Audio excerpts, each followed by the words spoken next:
Hey everybody, Jill here and welcome back to Bridge Movement Studio. Today we are going to get to know our shoulders better because if we know them better, we can have a better relationship with them, and that usually means less pain, which is always the goal, or at least which is always my intention when I'm making these videos for you guys. So we've got a visual shoulder joint and a drawing. Let's get to it.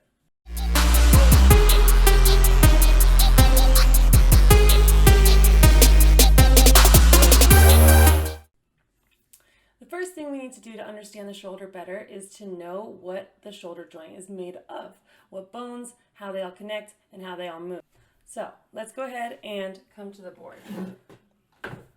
Here, very first one you see is your clavicle. That is your collarbone. We all know what that looks like. Then you have your humerus, which is your arm bone, your scapula, which is this shoulder blade back here, and then the fourth one that we're going to talk about is the acromion, which is the very top of your shoulder blade. It kind of comes up at the top of the scapula and makes a covering so your humerus has somewhere to go into. So that brings us to the joints. We have one joint, which is your ball and socket. That's responsible for the rotation. And then we've got three others. One is right where the clavicle connects to the sternum, and the other one is right here where the clavicle connects to that acromion, the top of the scapula. Now, the fourth joint is actually, I think, the coolest. It's the scapulothoracic joint. Basically, that's the part of the shoulder blade. So here we have a left shoulder. This is the shoulder blade, scapula. Basically, this is saying that the joint lives along this side, but as you can see, it's not attached to anything. So this joint is controlled by the muscles, and the muscles are what's responsible for making sure that the bones stay in alignment during movement. If there's problems going on, that's the first place that I would look at because it's where we can have the most effective change. Muscles are the things that we can control. Muscles are the things that we can improve to help our function become better. If there's something going on structurally that we're going to have a little bit of a harder time with.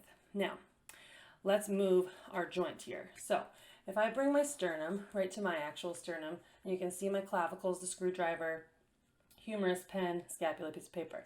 As we raise the arm up to the side, we want to be able to allow the shoulder blade to wing out. You see how that works? Nice and open. So if you can see on my body, as I raise my arm up, the shoulder blade goes out and back in.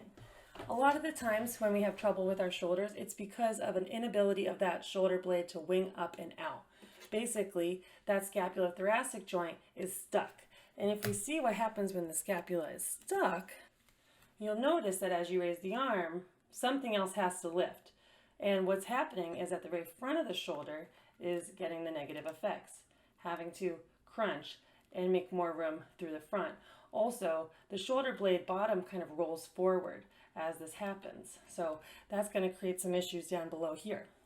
Another place where we might have a little bit of issue getting full shoulder circle and mobility is if that under spot is also tight. So as I raise my arm up and this shoulder blade needs to slide out, that means that there needs to be space through my lats and my back and underneath my pecs in order to facilitate that movement. Back to our DIY model. If we have a tightness or a block in that area, it's going to be a real tight one. Notice the arm can't even move. It really can't even go. And this is just, a homemade model, not your actual body. So that's also going to limit your mobility. All of these things are going to cause pain through the front of the shoulder. And if you're experiencing shoulder pain, that's probably where you're feeling it most of the time. So what we got to do is we got to be able to stretch and open up the space between the shoulder blades. They should be nice and long. Again, the point being that just because muscles are inactive, like the ones back here might be, doesn't mean that they're lengthened, right? We want strong and pliable muscles so that way they can work with us and support us. The other thing we can do is a lot of foam rolling through the lats and the under part of the chest here, but opening up that area and being able to put your hands behind your back, slide your elbows out, and really get that good stretch through the under part of the arms. That might give you some relief. The last thing that I want to bring your attention towards is the fact that this clavicle to sternum is a joint, right? This is really the main thing holding the entire shoulder on. It's pretty incredible if you think about it. Now think about that joint, and if we're constantly in a forward roll of posture, I'm always having that clavicle come forward of my sternum. and it's going to create some tightness. All the muscles that run along and connecting through here are going to become shrunken by the fascia because they're used to being in that position. So that means even when we go into opening up the shoulder, stretching and strengthening, doing all this stuff for the back mobility, we might be hindered by this being stuck as well.